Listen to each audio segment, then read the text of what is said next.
দেশের ক্ষমতা দখলকে কেন্দ্র করে ভয়াবহ গৃহযুদ্ধ ছড়িয়ে পড়ে সুদানে। সেনাবাহিনী আর প্যারামিলিটারি গ্রুপ র্যাপিড সাপোর্ট ফোর্সেসের মধ্যে সে সময় থেকে শুরু হয় সশস্ত্র সংঘাত। 2 বছরেরও বেশি সময় ধরে চলমান এই সংঘাতে সুদান জুড়ে মারা গেছে 1.5 লাখের বেশি মানুষ।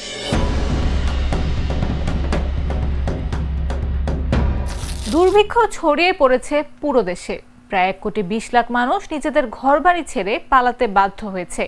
সম্প্রতি পশ্চিম দারফুর অঞ্চলে এল ফাশের শহর আরএসএফ বাহিনী নিয়ন্ত্রণে নেয়ার পর সেখানে তারা গণহত্যা চালিয়েছে বলেও অভিযোগ উঠেছে। জাতিসংঘের ভাষ্য অনুযায়ী সুদানে বর্তমানে বিশ্বের বৃহত্তম মানবিক সংকট চলছে। কিন্তু কেন সুদানে এই পরিস্থিতি তৈরি হলো? কিভাবে শুরু হলো গৃহযুদ্ধ? জাগো বিশ্লেষণে জানবো এসব প্রশ্নের উত্তর। সঙ্গে আছি আমি নাফিস আব্দুল্লাহ।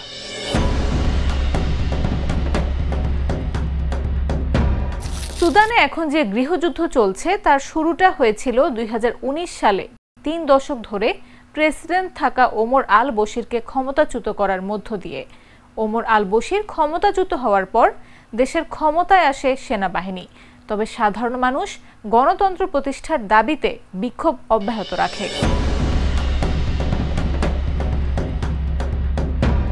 বিক্ষোভের মুখে সেনাবাহিনী ও বেসামরিক প্রশাসনের যৌথ উদ্যোগে সরকার প্রতিষ্ঠা হয়।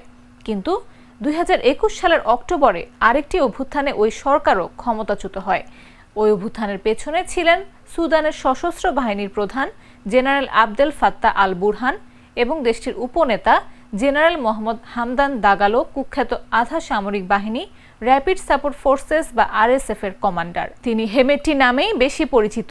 এরাই মূলত সুদানের চলমান সংঘাতের পেছনে রয়েছেন।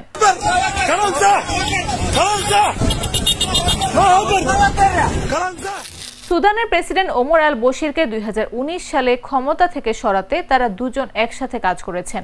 2021 সালের সামরিক অভ্যুত্থানেও তারা গুরুত্বপূর্ণ ভূমিকা পালন করেছেন। কিন্তু এক পর্যায়ে আগামীতে দেশটি কিভাবে পরিচালিত হবে তা নিয়ে দুই নেতার মধ্যে বিরোধ তৈরি হয়। মনে করা হয় দুই নেতাই তাদের ক্ষমতা, সম্পদ ও প্রভাব বজায় রাখতে চাওয়ায় দুইজনের মধ্যে দ্বন্দ্ব শুরু হয়। তাদের দ্বন্দ্বের পেছনে অন্যতম ইস্যু ছিল আরএসএফ এর 1 লাখের বেশি সৈন্যকে সেনাবাহিনীতে নিয়োগ দেওয়ার প্রশ্নে। এই সৈন্যদের সেনাবাহিনীতে নিয়োগ দেওয়া হলে নতুন বাহিনীকে কে নেতৃত্ব দেবেন সেটা নিয়েও দ্বন্দ্ব শুরু হয় দুই নেতার মধ্যে। দুই নেতার মধ্যে এমন উত্তেজনা চলাকালীন অবস্থায় 2023 সালের এপ্রিল মাসে আরএসএফ সেনাদের সুদানের বিভিন্ন জায়গায় পাঠানোর সিদ্ধান্ত নেওয়া হয়। এই সিদ্ধান্তকে সেনাবাহিনী হুমকি হিসেবে দেখে। এর ধারাবাহিকতায় সে বছরের 15 এপ্রিল দুই পক্ষের মধ্যে সশস্ত্র সংঘাত শুরু হয়। কিছুদিনের মধ্যে আরএসএফ এর সেনারা রাজধানী খার্তুমের একটা বড় অংশ দখল করে নেয়। সেনাবাহিনী প্রায় 2 বছর পর 2025 সালের মে মাসে খার্তুমের দখল ফিরে পায়।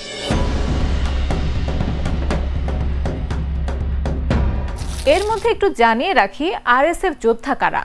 এই আধা সামরিক বাহিনীটি গঠিত হয় 2013 সালে, যাদের নিয়ে দেশের ভেতরে ও বাইরে অনেক বিতর্ক রয়েছে। এই বাহিনীর মূলে রয়েছে জানজাউইদ মিলিশিয়া গ্রুপ, যারা দারফুরের বিদ্রোহীদের নিষ্ঠুরভাবে দমন করেছে।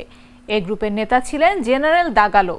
আন্তর্জাতিক নিন্দা ও সমালোচনা সত্ত্বেও ওমর আল বশির এই গ্রুপটিকে আনুষ্ঠানিকভাবে একটি আধা সামরিক বাহিনী হিসেবে স্বীকৃতি দেন, যার নামকরণ করা হয় বর্ডার ইন্টেলিজেন্স ইউনিট।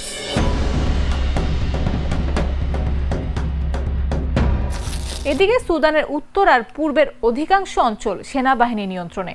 ধারণা করা হয় সুদানের সেনাবাহিনীকে সহায়তা করছে মিশর। সুদানের সেনাবাহিনীকে মিশরের সমর্থন করার কারণ হিসেবে মনে করা হয় দুই দেশের সীমান্তে সংযোগ আর নীল নদ ঘিরে দুই দেশের অর্থনৈতিক নির্ভরতা।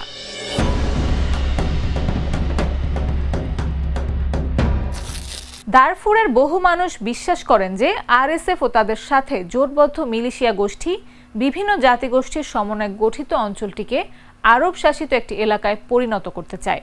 গেল বছরের মার্চে জাতিসংঘের শিশু বিষয়ক সংস্থা ইউনিসেফ এমনও তথ্য দিয়েছে যে সশস্ত্র সেনারা 1 বছর বয়সী শিশুদেরও ধর্ষণ করেছে এবং যৌন নির্যাতন করেছে।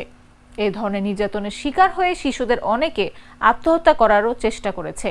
এমন বিভিন্ন অভিযোগের ভিত্তিতে এই অঞ্চলে করা জাতিসংঘের তদন্তে উঠে আসে আরএসএফ এর গণহত্যা ছাড়াও সুদানের সেনাবাহিনী ও ব্যাপক মাত্রায় যুদ্ধাপরাধের সঙ্গে জড়িত এখন এলফাসের অঞ্চল থেকে আসা সহিংসতা ও গণহত্যার যেসব খবর পাওয়া যাচ্ছে তাতে ওই অঞ্চলে থাকা প্রায় 2.5 লাখ মানুষের ভবিষ্যৎ নিয়ে আশঙ্কা তৈরি হয়েছে। এই 2.5 লাখ মানুষের একটা বড় অংশ জাতিগতভাবে আরব নয়।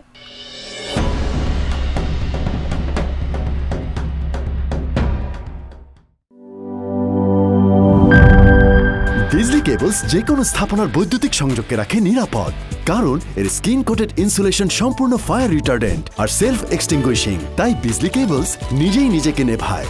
বিজলি কেবলস, নিরাপদ আজীবন।